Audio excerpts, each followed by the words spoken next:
Welcome back. This is Jackie Clementines on behalf of Taunton Youth Culture and Arts Festival with session number 3 of 4. So if you're just joining us for the very first time, go back to session 1. If you've done 1 and 2, you're in the right place. So, session 1 was all about inspiration. Bing, bing, bing, bing, bing. Session 2 was all about your voice and how you can communicate emotion to your audience using your voice. You should, by now, have a little bit of writing down through the different activities, and I'm going to share mine with you. You might be a bit further ahead, you might be a bit further behind, but it's totally fine. Just going to give you a benchmark of kind of the middle of the road where people might be at.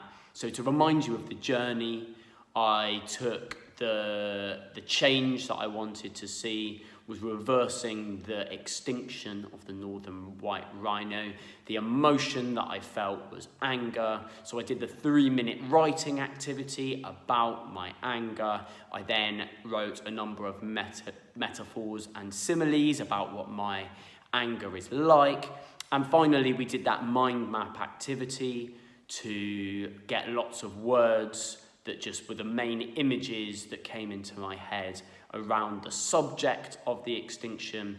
And I combined all of these different things together into this piece of writing that I have now by kind of linking them together into sentences, into lines, and then finally cutting it down, getting rid of any unnecessary words to make it a bit slicker.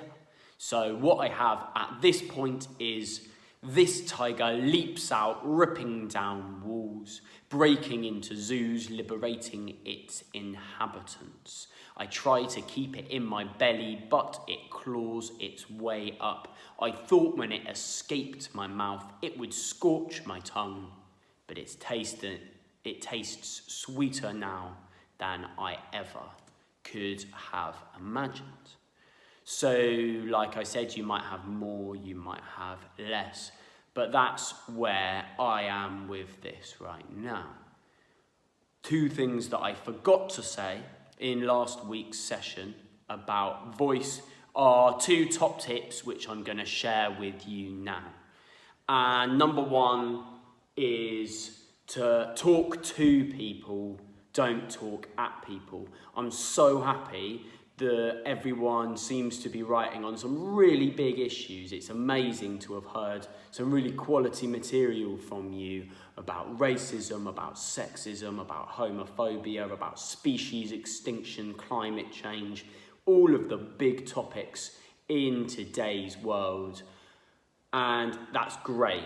I really, really want to hear people grappling with these. But one tip that I will give you when writing on these subjects, or any subject really, when you're really trying to change people's minds, I would say talk to people, don't talk at them. We don't want to just get on our high horse and say, I'm right, you're wrong, everyone that disagrees with me is just wrong and silly, and it needs to be directed at people in a human level that they can hear it, because there's a danger that if you talk to people or talk down to people, then they're going to switch off for your message and you're not going to be able to actually change their mind. You're not going to be able to get them on board. It's a really difficult balance to find because you've got to make your point, but think about how you can make your point whilst really talking to the person that's listening. My other one is be honest. And this is another really, really important one for me to think about every time that you are writing. So, is this something that you really know about? And I realised as I was writing this tip that I actually haven't been being honest myself. My writing is all about the extinction of the northern white rhino that I actually knew nothing about whatsoever. I had to Google the facts, and it was actually not my anger at all. It was the anger of a young person in a workshop that I did last week. So I need to be honest with myself that I wasn't really following this rule. And I think it shows up. There's nothing more powerful than when someone is really pouring out their heart and soul on a real issue, I think you can always tell when people are faking it. And in this case, I was faking it. So I'm gonna, for the rest of this piece that I'm working on, I'm gonna make it about species extinction in general, which I do know a little bit more about, and I care a little bit more about. Not that I don't care about the rhino, but the bottom line is that wasn't my fight. That wasn't something I had a real genuine passion inside me for. And I'm recognizing that now. So just ask yourself, do I have real experiences? Is this my fight? Is this my anger? And is it my place to be talking about this issue? Again, just things to think about tone. So what are we doing this week then? This session is really focusing on how you can turn your ideas into a finished performance piece. And there's two main things that we're going to focus on. In my opinion, will take you the next steps on your journey. And the first one of those is structure, and the second one is sound. Now, we'll come to sound in the second half of this session, but first we need to think about structure. I've said a few times already, there isn't a right or a wrong way of doing this. You might already be miles ahead and have a full structure in your head. And if so, you don't need to worry about this bit. But for anyone who, like me, is looking at their piece and thinking, I kind of have some nice ideas there, but how is this going to turn into anything that's going to be even nearly ready to perform? Then the thing that it needs is a bit of structure. What do I mean by structure? I mean, what shape is it going to take? It's time to start really asking ourselves, what is this going to look like as a finished piece? How long is it going to be? Every piece has a beginning, a middle, and an end. So what will the beginning be? What will happen in the middle? What will the ending be? And I have an activity for you now. If you're not quite sure about what direction it's going, that will hopefully take us a bit further forward with choosing. So, I have created 5 idea structures, and these are just my ideas. If you have others, please, please, please do them. But these are there to help you think about different ways that you could turn your piece into something a bit more finished. So what I would like you to do for this activity is first write down my 5 idea structures, and then once you've listened to them all, then stop the video, and at that point I would like you to do the activity as I explain it. But for now, just write down these 5 structures which you could use to turn your writing or your ideas into a finished performance piece. So idea number 1 is the slam. We're going to call it the slam if you write that down. That is basically, I guess, the keeping it simple approach. Your performance piece is going to be focusing on the change that you want to see in the world, and it's basically going to be you talking about the problem, talking about why it needs to change, how it can change, and how you're feeling about it. So this is the way, this is the most direct follow-on from what we've already doing. I could quite easily turn this Tyca leaps out ripping down walls into a slam piece. It is me talking about the problem, talking about how it's going to change, talking about my feelings. So that's option 1, is the slam. Option number 2 is make it in the past tense. So if you write it down, for anyone that doesn't know past tense, that's like looking backwards. So with this structure, I would say, imagine that the change has already happened, or it didn't happen soon enough, and we're in some future world that the change didn't happen in, and it's extremely different. So my examples with my one about the rhinos is maybe we're going to fast forward to some future world where all of the animals on Earth, except humans, are extinct. Let's go far into the future where that is a strange world where only humans are left because we killed all of the other ones. Or you could go to a much more positive future world where everyone lives happily, all of the species are happy, and everyone's got space. So you create your imaginary future world that's different to this one, and then look back upon your issue. So you could say you're looking at the year 2020 as if it's in the past, and imagine you're writing in that way. So your piece might be 2020, do you remember when we thought it was okay to kill other species just for no reason? When we thought that was okay, I'm so glad we've come so much further. Or it could be like a past tense, I remember the time when there were rhinos, I remember when there were lions, I remember when there were tigers. It's so sad that they're all extinct now. So this is a bit of a tricky one, and it will only work with some subjects, but it's a really powerful one, and it's one to explore, I'd say, thinking about making an imaginary world and making it past tense as a way of communicating your point in a different, slightly more subtle way. Option number 3 is make it a story. So I'm not saying here that it can't be a poem or a rap as well. Many of my favourite raps and poems are stories. But what I'm saying is it's not just talking about change, it is making it all about a character and what happens to that character. So this could be a true story. This could be your story. So it's talking about your experiences related to the issue. It could be a true story of a friend of yours. It could be a true story of a famous person.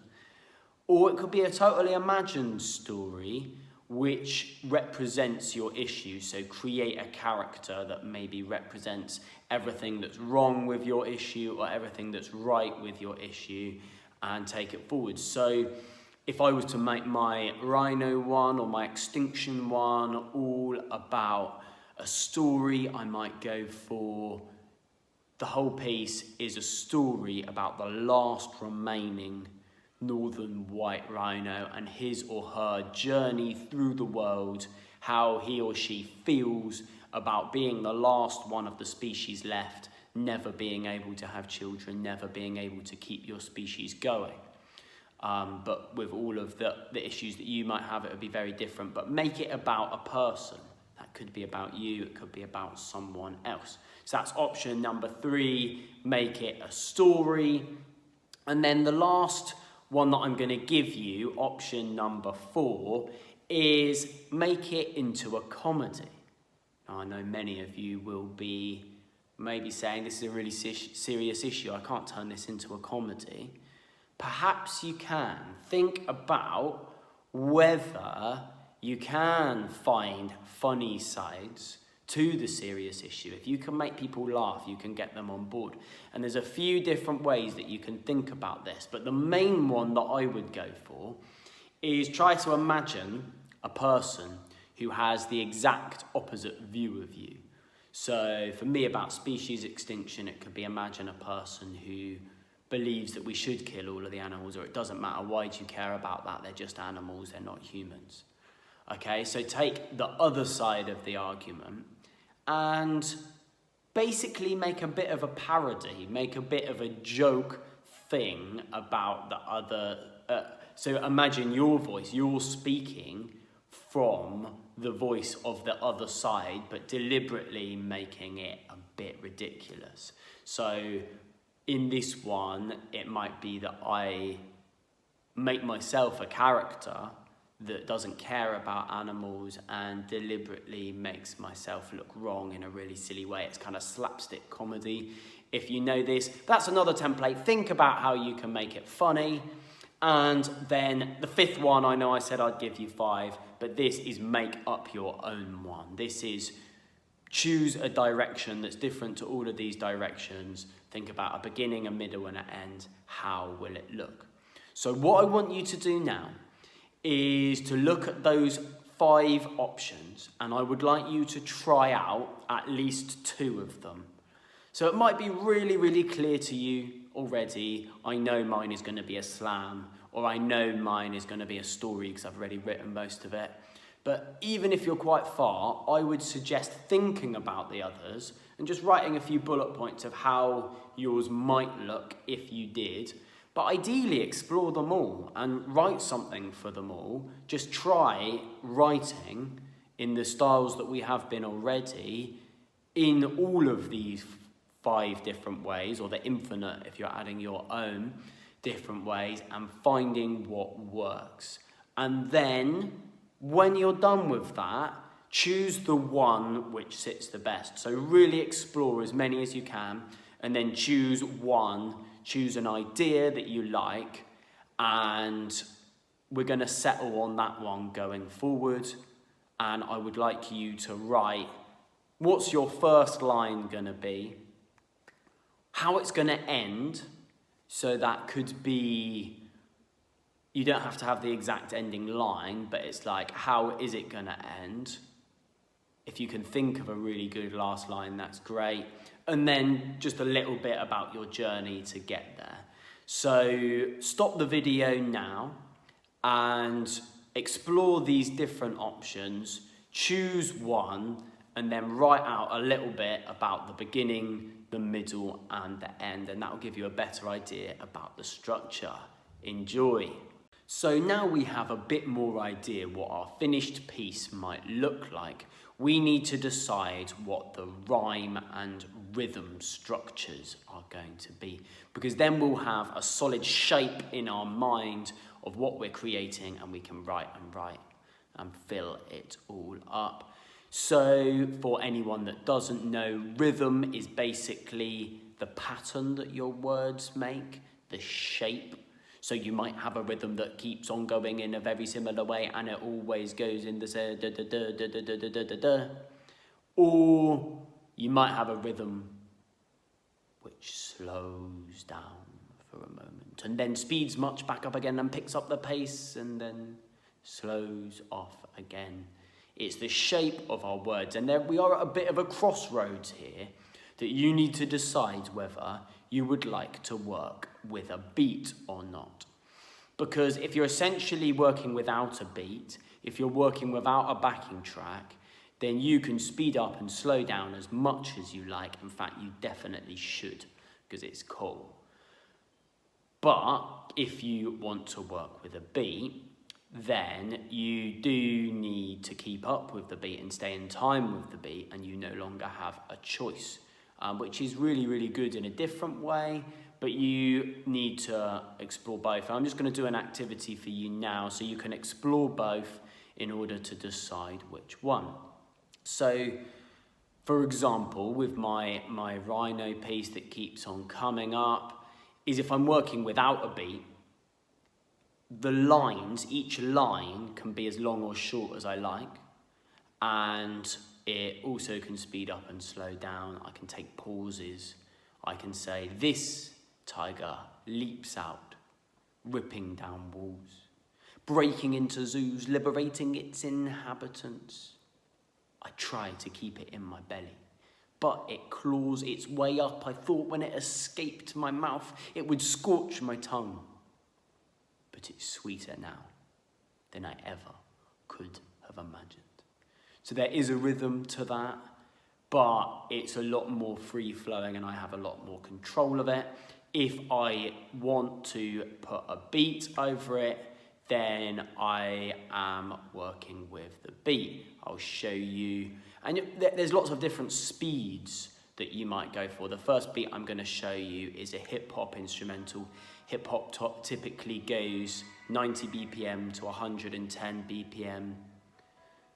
This kind of speed. This is my tiger one to that. This tiger leaps out, ripping down walls, breaking into zoos, liberating its inhabitants. I try to keep it in my belly, but it claws its way up. I thought when it escaped my mouth, it would scorch my tongue, but it's sweeter now than I could have imagined. So obviously you're going in time to the beat, and that is a hip hop one. We'll try a grime one, which is typically between 130 BPM and 140, 150 even. So when I say BPM, I'm talking about beats per minute. You don't need to know about it unless you definitely do look into it. If you're interested, but you don't need to know about it. It's just different speeds. But this is a grime instrumental, which is quite a different thing. I'm gonna struggle to keep up with it with this particular piece, but I could definitely make it work in this shape if needed to. This tiger leaps out, ripping down walls, breaking into zoos, liberating its inhabitants. I tried to keep it in my belly, but it kept clawing up. But when it escaped my tongue, it would call my tongue, but it's sweeter now than I could have imagined. This tiger leaps out, ripping out walls, breaking into zoos, liberating its inhabitants. Tried to keep it in my belly, but it claws up. So that's a different type of beat that it's a bit harder to keep up with, but obviously if I'd written to that, then it's a bit easier. So what I would like you to do is just go on YouTube or wherever you like to look for your music and type in hip hop instrumental, grime instrumental, and take any words that you've already written. It could be something from the last activity or a previous activity, and try to speak the words over it. Try to keep in time with it. And it will give you a bit of an idea whether you want to work with a beat or not. It might be that you decide that you don't want to at all. But have a little play with that. Stop the video now and come back to us. Now you should have a bit more of an idea whether you would like to work with a beat or not. And I should say at this point that the beat can definitely be inside your head. It doesn't have to be whether it's a rap or a poem. Lots of poems do have a very rigid rhythm structure to them, but it's just not performed with an out loud beat, but the beat is still going on inside your head. The famous nursery rhyme, Twinkle, Twinkle, Little Star, started out as a poem, which was called The Star, and no one's saying that it is a rap. It's definitely a poem, but it has got a very rigid rhythm structure that definitely could have a beat underneath it. It's twinkle, twinkle, little star, how I wonder what you are, up above the world so high, like a diamond in the sky. And so it follows that structure. You can imagine the little beat going in the back of your head, and it's there. And also, if you're choosing not to work with an out loud beat, you can definitely have verses or parts of your performance that follow a structure like that, and then other bits that go off that structure.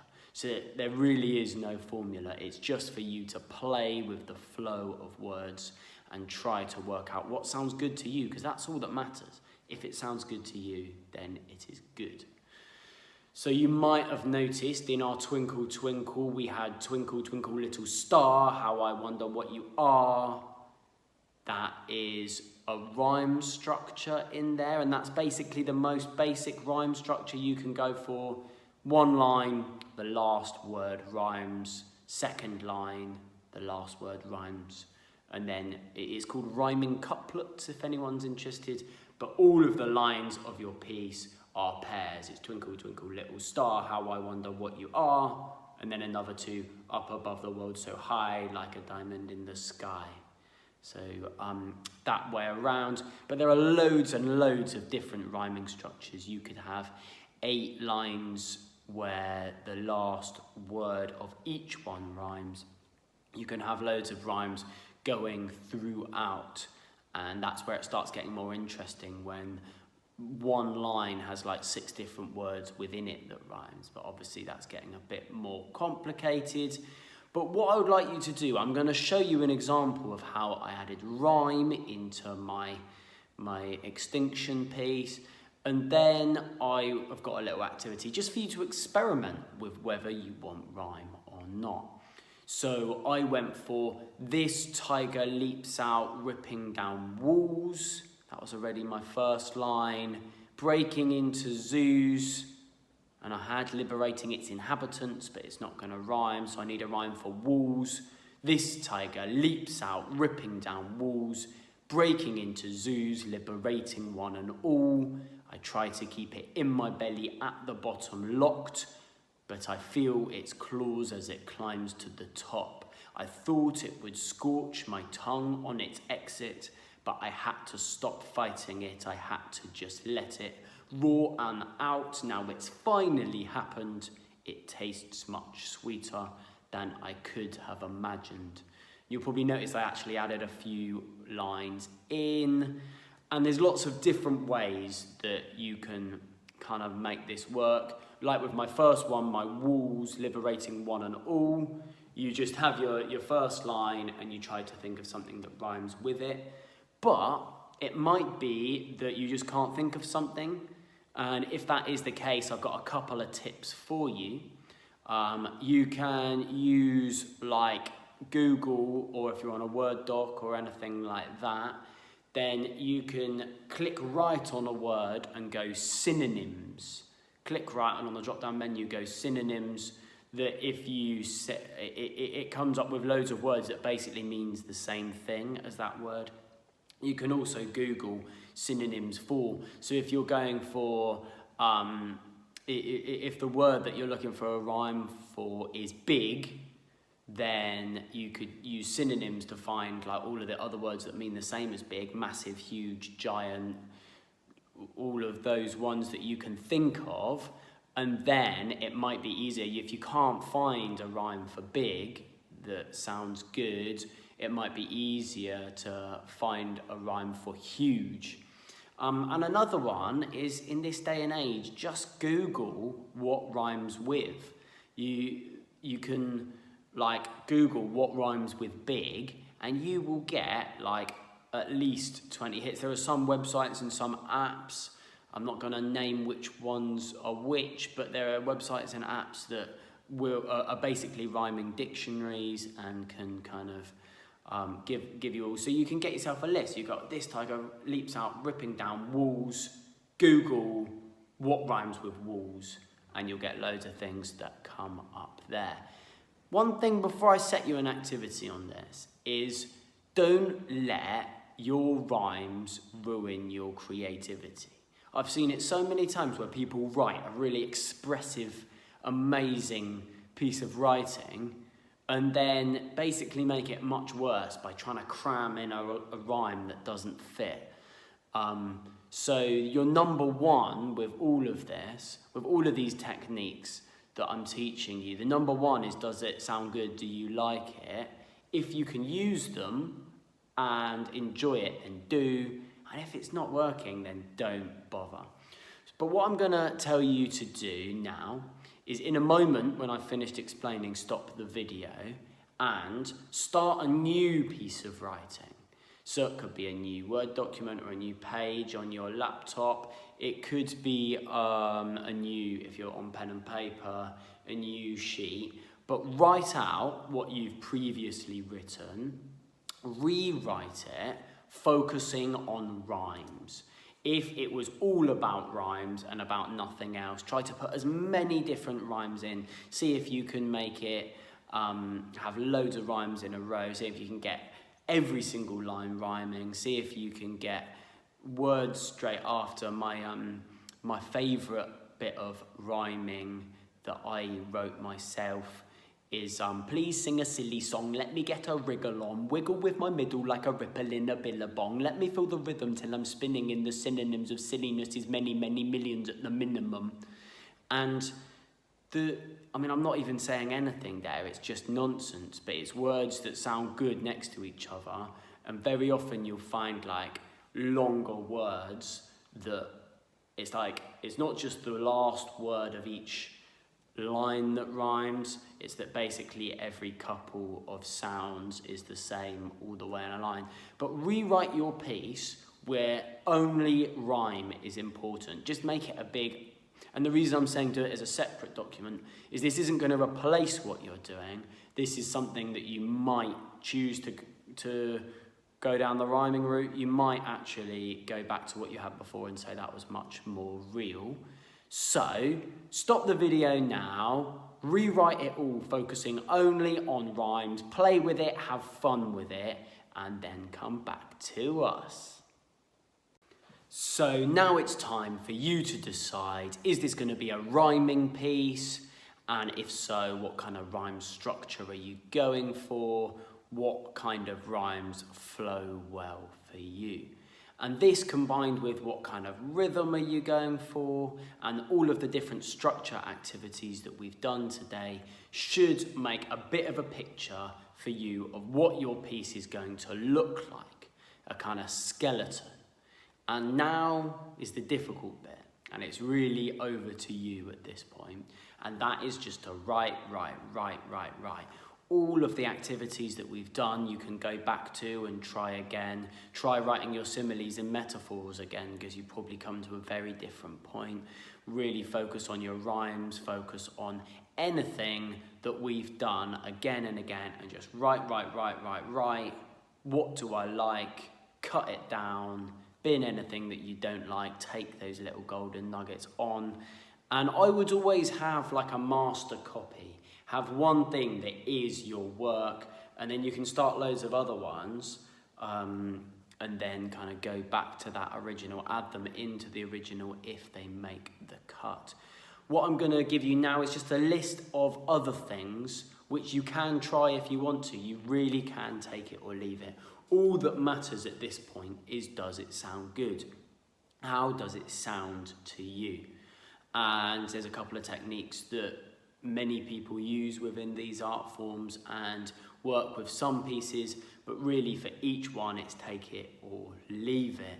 So alliteration, for anyone that doesn't know, that's lots of words that start with the same letter. One of my favourite artists, Loki, does a tune, Alphabet Assassin, but many other poets and rappers have done similar things, kind of going through the alphabet and for each letter doing lots of alliteration. So he goes, I'm an anarchist, Anna, angry academic activist.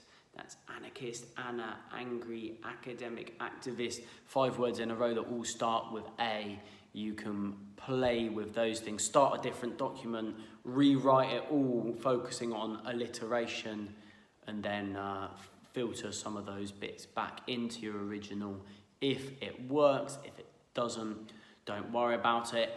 Another thing that a lot of people do is quote people. Find a really good classic quote that just helps make your point. So many people have said so many cool things throughout the years. You can totally borrow things that other people have said, as long as you're not obviously pretending like it's an original. One of my favourites is from Dr. Angela Davis, where she said, I'm no longer accepting the things I can't change in the world. I'm changing the things I can't accept. And you could just make that a line, like make that the opening line of your poem, and it's just there, and it's not claiming that it's original, but it's kind of quoting someone, or maybe even go as far as saying who said it.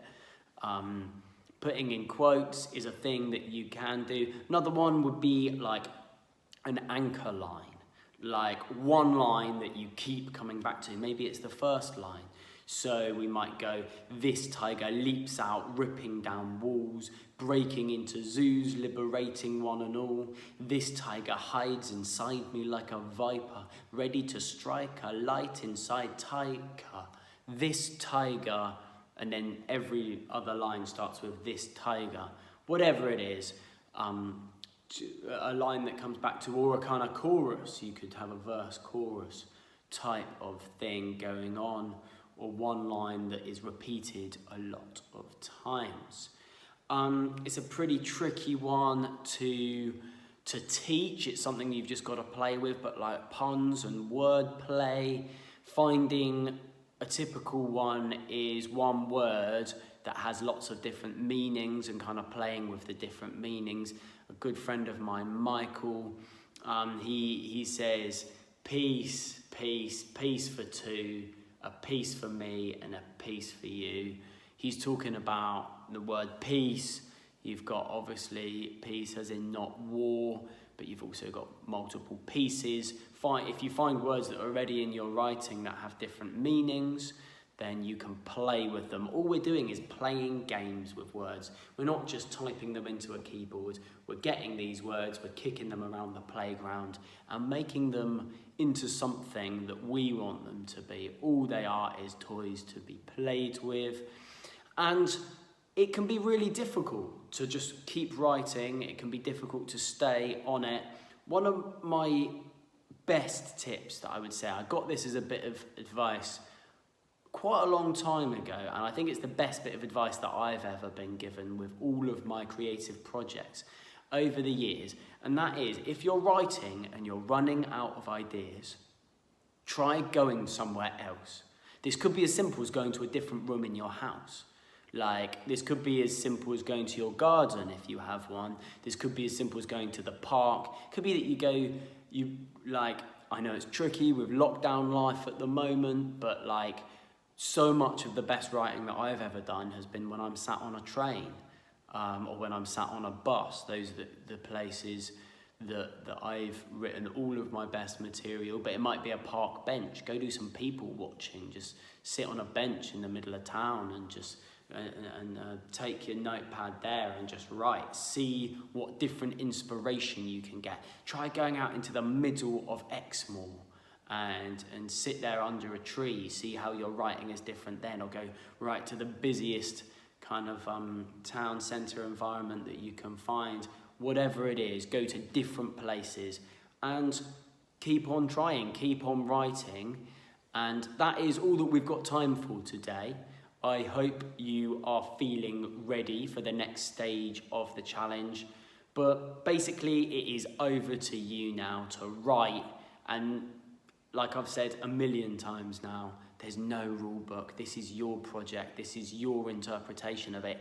Every single person that has done something amazing has done it because they have not just followed the rules, but they've created their own rules. You know what? I'm going to have 6 lines that rhyme and then 1 that doesn't. If it works for you, it works for you. Do not get too fussed around kind of the things that might or might not work. Just get there, do it, listen to it, rewrite it, and be willing to just write and then cut it down and then write it again, and then bin anything that doesn't work. So I'm just rambling on now. That is the end of today's session. We will be coming back for our 4th and final session next week, and that will be all about performing and filming your work and getting it ready. So I would really say put as many hours as you can between this session and the next session to get something that feels ready. It could be something that's like 4 lines long that you absolutely love. That's totally fine. 4 good lines is an amazing performance piece. It could be that you've got like an epic, like 10-page thing. Length doesn't matter. Whether you like it or not does matter. But try as hard as you can to get something ready to bring to the next session, and that will be really focusing on how we're going to get it out there into the world. Tyca family, thank you so much. It's been an honour and a privilege as always, and I really look forward to the next stage of this journey.